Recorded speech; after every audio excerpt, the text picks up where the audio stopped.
Hey everyone, it's Matthew of Mr. Domestic here, in partnership with Amazon, Fabric.com, and Art Gallery Fabrics to celebrate Pride 2020. Yay! Yay! Yay! And in an attempt not to co-opt the conversation that many of us are having right now about Black Lives Matter and the Black community in America and worldwide, to celebrate Pride without co-opting that conversation, we've chosen to focus on the Philadelphia Pride flag. Here's one example. Ta-da!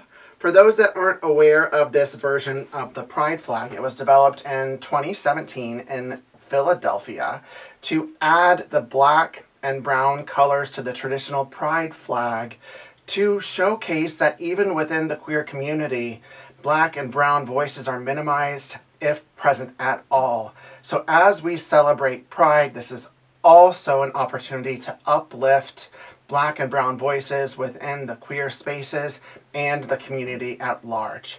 So for this, it's a woven flag. No sew, get this, if you don't have a sewing machine, there's no excuse for you not to party with me. But this is one version of it. This one right here, I did with thinner strips. So those strips that came in the kit are cut in half here. For the tutorial, I've opted for the thicker stripped version of the flag, which took about a quarter of the amount of time as the thinner one. So this is the one that I'm going to showcase in this tutorial here, going from soup to nuts, A to Z, teaching the non-sewer or the veteran sewist how to make this amazing keepsake that is awesome to celebrate at the parade once we're able to do them again, out on the street, showcase year round at your house. My daughter Helena, who's in here right now, asked if she can put one of these in her room. There's never a bad day to celebrate Pride and to uplift and elevate black and brown voices. So let's get on to the tutorial.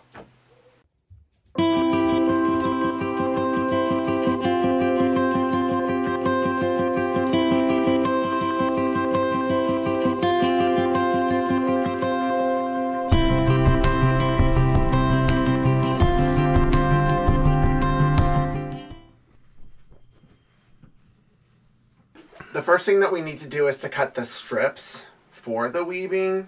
And if you don't have the pre-cut strips in the kit, then you will need to first trim off the raw edge just to make sure that it lines up really well. Then make sure you cut away from yourself. And then the first two are going to be 2.5 inches. And if you don't have a rotary cutter and a ruler like this, you can totally use scissors. Even if it gets nasty, no one's going to see the underside of it, so don't worry.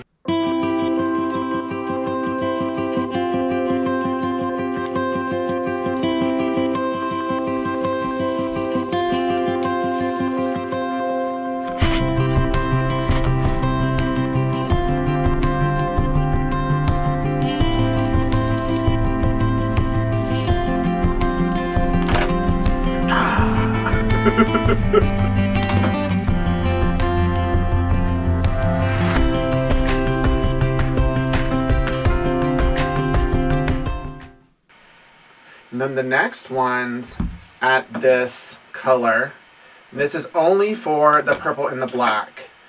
The next ones are going to be 5-inch, 2 of them, with the fabric. So 5-inch by width of fabric.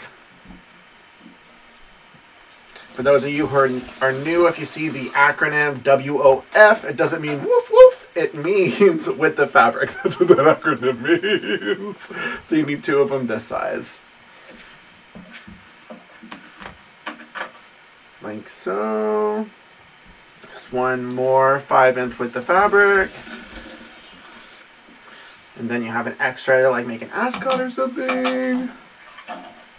And put these away. And then the next one, I'll cut showing you, I'll speed it up a little bit, but the blue through the rest of the colors to the brown, those are all going to be the same. So those will be 2.5 inch and then 3 inch, 2 of each. So I'll go ahead and speed it up. You don't have to watch all of this in real time.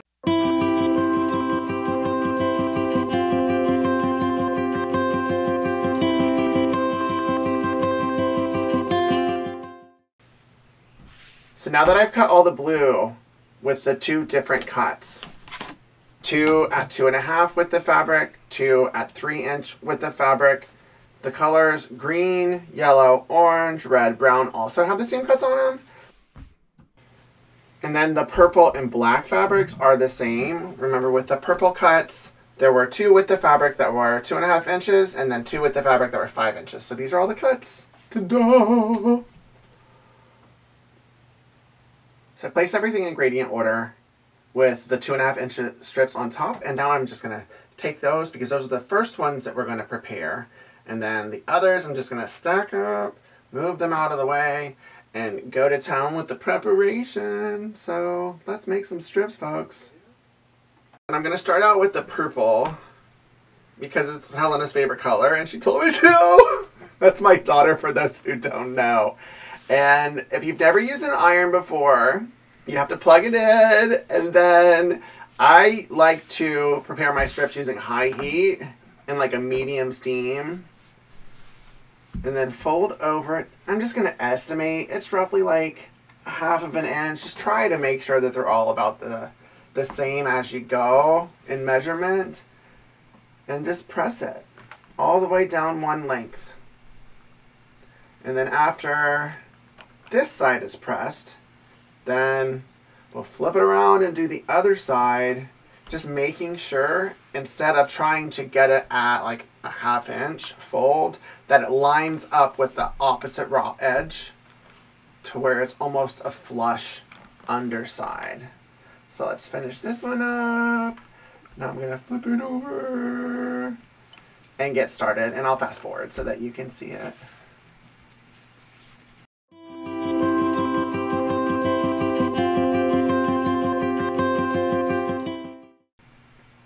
And then this right here is what it looks like on the back.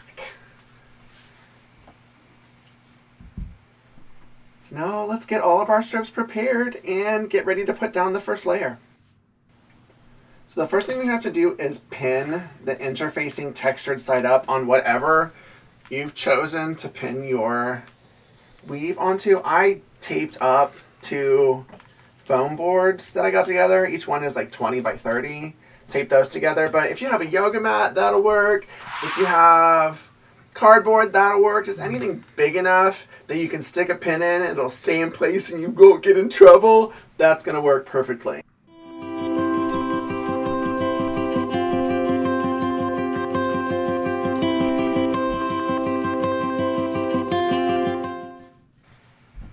Just so those of y'all can see, if you're curious how to store your strips, I just found this piece of foam and I wrapped it around and pinned it in place, and it's a great way to keep them from getting messed up.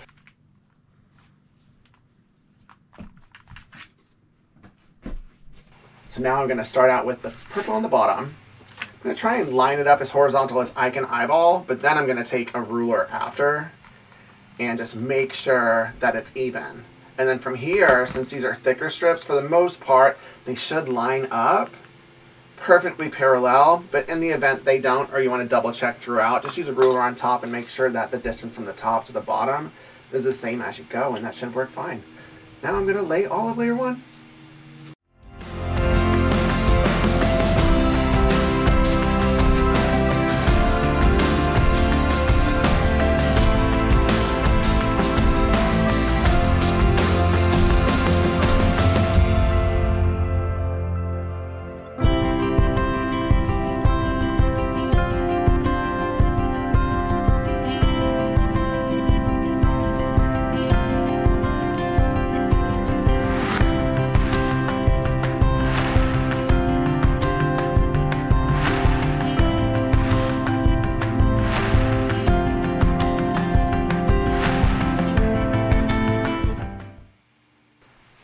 The first thing is to make a length of that fusible tape, the permanent fusible tape, as long as the width of fabric that you're using.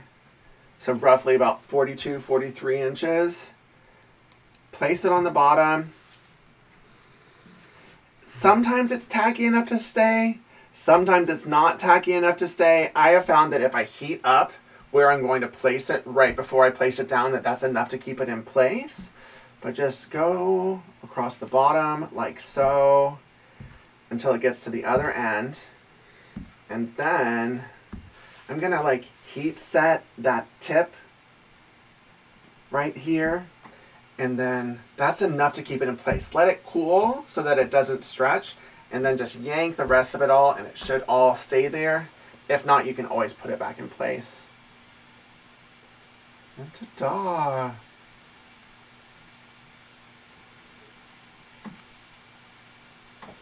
And then from here, I'm just going to line up the raw edges, heat set it with the iron, fold it over, press the fold, and keep going until I get all of them in gradient order of the Philadelphia Pride rainbow.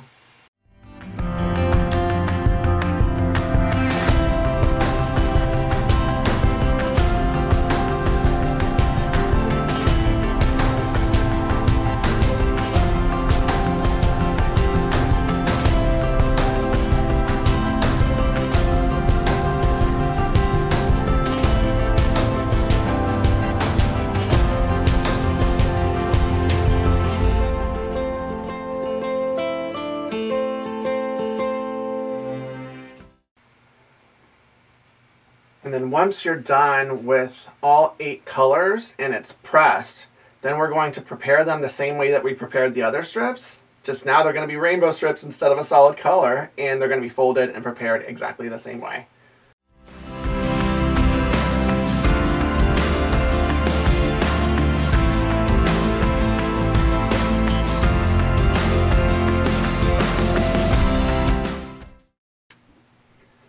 And so with your 1-inch wefty, the wefty set that you had came with a 1/2 inch and a 1 inch. Even though these are slightly wider than 1 inch, go ahead and grab the 1-inch one.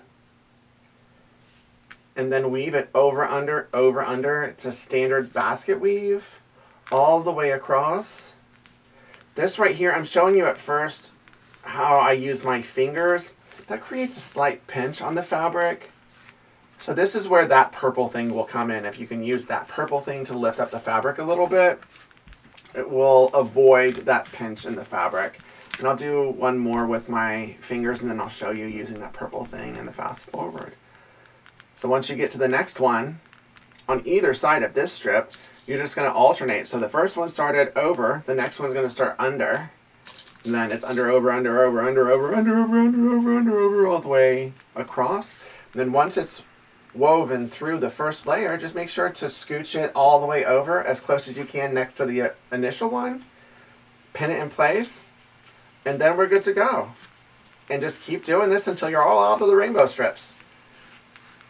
For those that were curious how many you will need, you're going to need a total of 24 of these rainbow strips. So make sure that you prepare enough.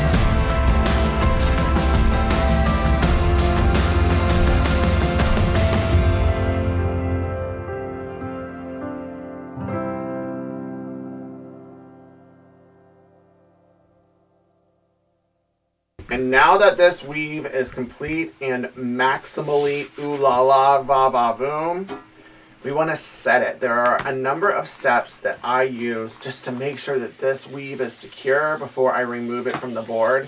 The first one is with a lower, like a medium heat, high steam, to press all over the top of the weave. Don't iron it, like move it back and forth, just press it on top. Allow that steam to penetrate because that will do enough to create a bond with that interfacing that's underneath. And then once that's secure, then we can move on to the next step. But it's really important to take this time. Don't make it too high because that could warp whatever's underneath. Just hot enough to create that slight adhesion. So I love painter's tape or masking tape. It's honestly one of my most used sewing and crafting notions in my room because I use it for everything. It has a perfect amount of tack to keep things in place and it doesn't leave any residue whenever you remove it. So I'm taking the perimeter. With this weave, it's pretty easy to see where that is. Just line up the tape along the edge of the outer strip that's woven in. And then once this is in place, we can then start removing the pins. I know, this is going to create a lot of anxiety. When I first started weaving, it did this. But if you follow the steps up until now, you're good to go. So let's remove them. I'll fast forward so you don't have to watch me remove them all.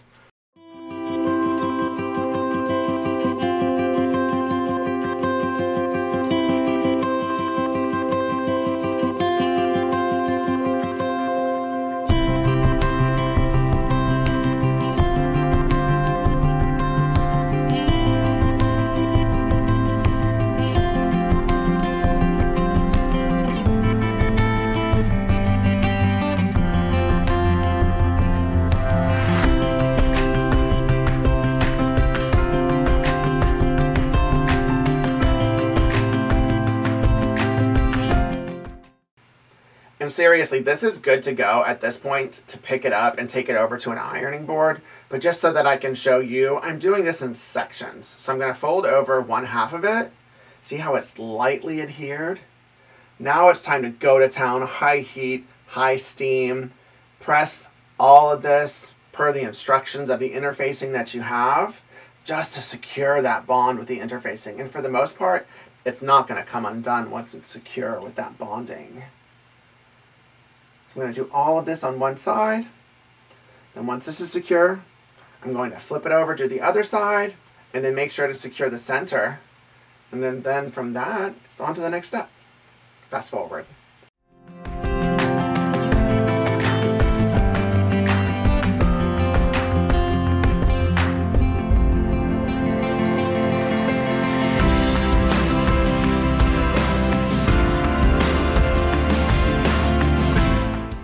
We can start to finalize the shape of the flag by trimming right on the outside of that tape line a 1/2 inch. This is called a seam allowance. So I'm going to line up the 1/2 inch line right along that tape and then cut.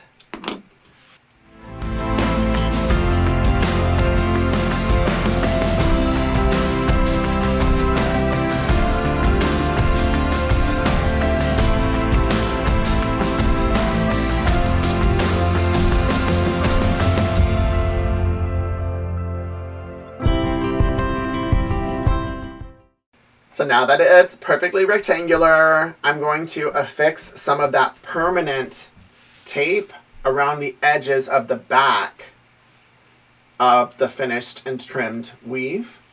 And then from that, I'm going to take that piece of backing fabric, center it on top of the back of the weave where the tape is, and then press it with a high heat, high steam iron to secure that before flipping it over. And finalizing the backing and the faux binding.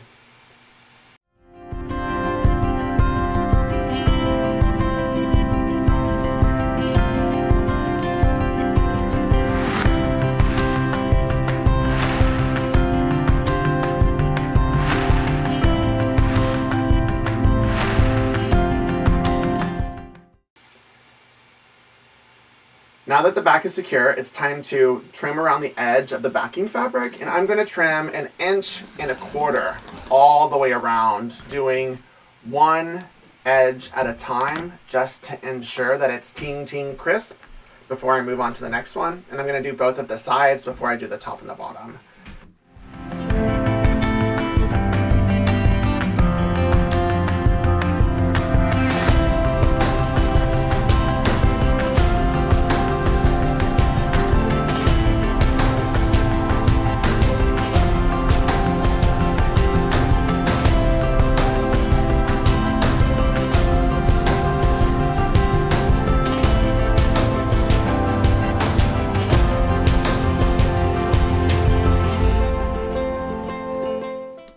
the first thing is just I'm going to fold this over the raw edge, just creating a fold.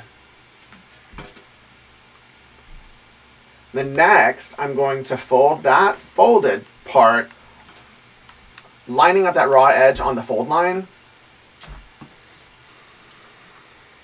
Just keep doing that until it's really set and secure, because then it's less to fumble with for the next step. But once this is done, then use that super duper awesome fusible permanent tape along the edge of the fold.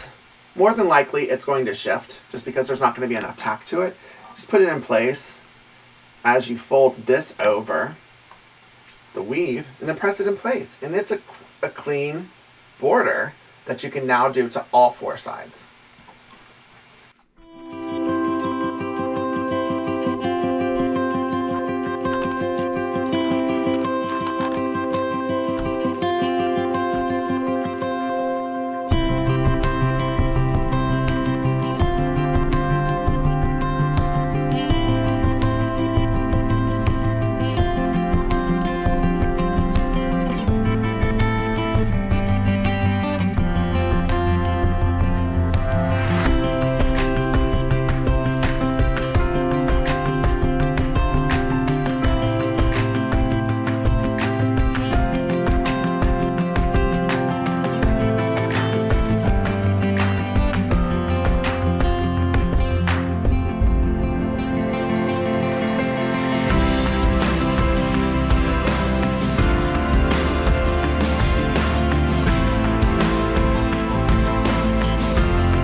So everyone, thank you for joining me on this journey of creating this bomb-tastic Philadelphia Pride flag to celebrate LGBTQIA+ Pride in 2020 without co-opting the conversation, so that we can also uplift Black and brown voices within this community and the community at large. So I look forward to seeing y'all making these flags all around the interweb and the world and wherever you decide to share it, because I love this technique. I love playing with fabric. I love celebrating Pride, and I love sharing these techniques with all of you. So until next time, keep it positive, y'all. Mr. Domestic out.